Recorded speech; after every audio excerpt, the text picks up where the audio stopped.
I'm about to have a nervous breakdown. My head really hurts. If I don't find a way out of here, I'm gonna go berserk. I'm crazy and I'm hurt. All right, y'all, welcome back to the show. It's Antiwar Radio. And I'm really a terrible businessman, honestly. I've tried to run a couple of businesses, and I'm no good at it. But I'm an ideological capitalist, and I understand and accept the reality of the way supply and demand works in the universe. And so one example of that, as I told you earlier in the show, is when you guys all send me, I don't know, 100 emails saying, when are you going to have Lew Rockwell back on the show? Then I tell Angela, hey, get me Lew as soon as you can. And so this is as soon as she could. Hey, Lew, welcome to the show. Oh, great to be with you, but great to be back with you, I should say. Yes, indeed. Welcome back to the show, I guess is what I should have said. Geez, there's all kinds of things to talk about, important stuff in the news. I guess, first of all, I ought to give you a decent introduction. Lew is the president of the Ludwig von Mises Institute, which is located at Mises.org online, where you can find, a Library of Congress worth of writings by the best libertarian scholars on every economic subject imaginable. And, of course, Gotta make that the Library of Anti-Congress. Yeah, exactly. Good point. And then, of course, there's LewRockwell.com, anti-state, anti-war, pro-market, and, of course, the blog, which I leave open and refresh all day long because I like it. So now, and he also wrote Speaking of Liberty and The Left, the Right, and the State. Those are two great books that I highly recommend. So, as always, Lew, really, we got to talk about central banking and war and central banking. I'm not sure which one comes first, chickens or eggs, or how exactly this works, but I'm pretty sure that these two very important subjects are related somehow. Can you help clue me in? Well, it's certainly, obviously, there have been wars as long as there have been people on the earth, I'm sorry to say. But the vast wars that we see characterize the 20th century, the world wars, the mountains of corpses, the vast genocides, and all the horrendous things that took place during the 20th century were made possible by central banking. Because as governments have learned throughout history, there comes a point when they always describe it, the pro-state people describe this as war fatigue. There came a point when the people said, hey, we've had it. We don't want to pay for any more of this. The taxes are too high, too many people killed, and so forth, and we don't want it. So the governments would actually be forced to pull back. What the central banking enabled governments to do was to forget about war fatigue, because they never have to worry about taxing people. They never have to worry about borrowing money. They can just print it. And so I don't think any coincidence that the horrendous evils of World War I, certainly one of the great disasters in the history of the human race, and it's part 2, World War II, and all the horrible stuff that happened in the 20th century, that century of mass death like no other century, was made possible by the fact that every so-called civilized country had a central bank that could just print up the dough. So we see, just to take a more recent part of it, when, for example, if Obama wants to increase the U.S. troop levels in Afghanistan, he doesn't have to worry about an appropriation from Congress. He doesn't have to worry about taxing anybody or borrowing the money. They just print it. And that was true of Bush's wars. So the questions of the cost of wars entirely goes out the window. And this has been true ever since we've had pure fiat money, that is, money that could where the money supply was entirely within the control of the central bank and could just be printed up. Because in the early days of the 20th century, you still had a partial gold standard. Franklin Roosevelt and other similar creeps got rid of the partial gold standard, and then Richard Nixon and all the rest of the criminals and the governments all over the world following Nixon got rid of the very last tiny hindrance to pure money printing back in 1971. And ever since then, we've had a world unprecedented in human history, where every country was on a fiat money standard. They can print up whatever they want to do, whatever criminal acts they want to commit, wars, stimulus packages, and everything in between. And they've just been able to do it by their own discretion. And they've set up not only all the deaths and the horrendous property destruction and mutilated bodies and destroyed lives and orphans and widows and so forth, crippled people that have come out from these wars, but they've also set up probably the worst economic disaster in the history of the world, something that we're now living through. We've only, I'm afraid to say, seen the beginnings of, and we can trace it right back to, well, first of all, the state itself, which is always the source of evil on earth, but central banking really took the state and took it to a whole new level of disaster. And this 21st century, we've got more and more wars, and although, thank goodness, no more world wars yet, although they'd like to stir that up in the Middle East, but we have this worldwide depression that I'm afraid is going to get worse and worse. You know, we can talk about what plummeting housing prices, and despite all the vast subsidies to try to raise housing prices and so forth, everything they've done had the exact opposite effect of what they claimed it was going to, made economic conditions far worse. We're all getting poorer. Students getting out of college have got no jobs. A lot of working people have no jobs. And so they're, of course, increasing taxes. They're going to take even more money out of working people in order for all the civil servants to get big pensions and so forth. There's a real social unrest coming.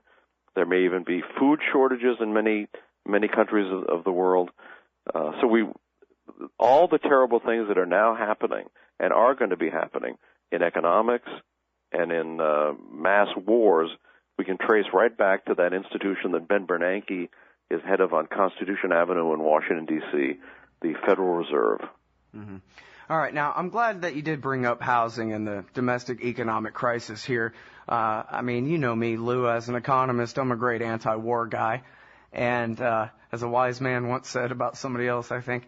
And so it's just my ideological bent. But here's my perception. It seems to me that really the main reason, other than just, ignorance and greed and the kind of things that ruled Republicans' minds anyway, but the real main reason that we had this giant housing bubble through the Bush administration was it was all about the war. It was all about the fact that it was time for, what do they call it, a correction, right? We needed a real recession to get prices back to, or somewhere approximating reality right around when Bush first came into office. And then when September 11th happened, it's right in downtown Manhattan where all these financial firms are and everything else. And so, they'd already started this for Y2K and whatever, but especially after September 11th, they really cranked the interest rates all the way down and tried to force as much money into circulation as they could because they needed to, the politicians needed to launch these wars, and they couldn't launch them. I mean, they were talking about 60 countries have Al-Qaeda and on our hit list forever and all these things. They couldn't do that in the middle of a recession. They had to avoid the double dip by creating this giant bubble that the most important reason for it was so that they could wage their wars. And that's how the market got so distorted throughout the entire 20-aughts there. Well, it's true, and you're right that right after 9/11, that's when they really turned the monetary spigots on. And I don't want to be technical, but here's what the Federal Reserve does when they turn on the monetary spigots. Of course, they don't actually print up most of the money. It's done electronically. But when they increase the money supply, Ben Bernanke recently doubled the money supply, but it was vastly increased under Alan Greenspan. And what happens is it lowers the interest rate below the market level. And, of course, we see it now down near zero. So that has many bad effects, like it discourages savings and investment. It punishes retired people who've saved all their lives and then want to live off their savings. Many, many bad things wrong with it. But the key thing that's wrong with it is it leads business people to make investments that at those interest rates seem like a great deal. So this, whether it's in terms of building new subdivisions or commercial property in the downtowns of America, many, many other different examples of this sort of thing.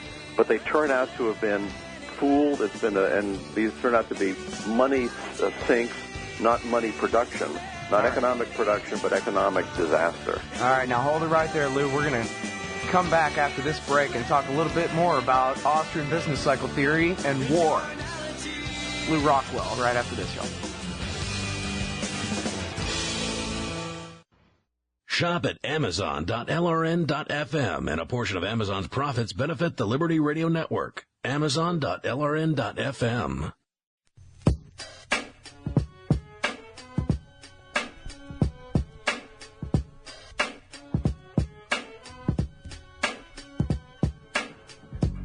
All right, y'all, welcome back to the show. It's Antiwar Radio. I'm Scott Horton, and I'm talking with Lew Rockwell. He's the president of the Ludwig von Mises Institute and runs LewRockwell.com. That's L-E-W, Rockwell.com. And I'm sure Murray Rothbard must have written about this 100 times or something, but I'm calling it the Scott Horton corollary to the Ludwig von Mises Austrian theory of the business cycle, which is that the whole thing begins when they want to mass murder a bunch of people. Then the inflation kicks in. It becomes a giant bubble of malinvestment and misappropriated funds. As Lew was explaining before the break, things that seem like a good deal to an entrepreneur turn out not to be because those interest rate signals are false. And then what happens, Lew? Well, then it turns out that when the interest rates eventually have to go back up, then there's not enough savings in the economy to actually finish all these projects, and things have to go bankrupt. So that's what we're... However, the government, in true Keynesian fashion, and of course our government is entirely in the thrall of the ideas of John Maynard Keynes, the terrible ideas of John Maynard Keynes. They think that all they have to do is just spend more, go into debt more, and they can somehow overcome economic law, but it's not actually possible. And it's a great thing that a lot of individual Americans are, for example, paying no attention to the official advice to spend, borrow every dime, spend every dime. I mean, we actually know in our own private lives this is not the path to prosperity, to borrow every dime you can and just go out and blow it on, whatever appeals to you at the moment. This is not the way you improve your own economic well-being, and it certainly is not the way society improves it either. But the government and the Federal Reserve are able to make society as a whole poorer by making all kinds of terrible, crazy things happen, like the business cycle, which is not a normal part of capitalism, but is generated by the central bank and operating through the commercial banks, because we live in probably, is there such a word as bankocracy? Anyway, certainly the banks are the most important institution in society as far as the governance through the state, and all the things the Fed is doing, all the things that, whether it's Bush or Obama, TARP bailouts and stimulus plans and all this, are all hooked in to try to keep the banks living it up as they do indeed live it up. But the banks are all inherently bankrupt because of fractional reserves, many different things wrong with banks. So we're in my guess we're coming to the end of this whole system that started full blown back when Richard Nixon so-called closed the gold window and ended any connection between the dollar and gold and just let the Fed print whatever it wanted. And it took some time before they really got going. But ever since, as you mentioned, since 9/11/01, the printing presses have been running so that the steam is coming off of them, and they're going to bring down the whole Western world now. That doesn't mean anything permanent, as long as we've got human brains and human hands, and as long as people can save and invest and work hard, we can come back from this. But because the government wants to fasten Keynesianism around our necks.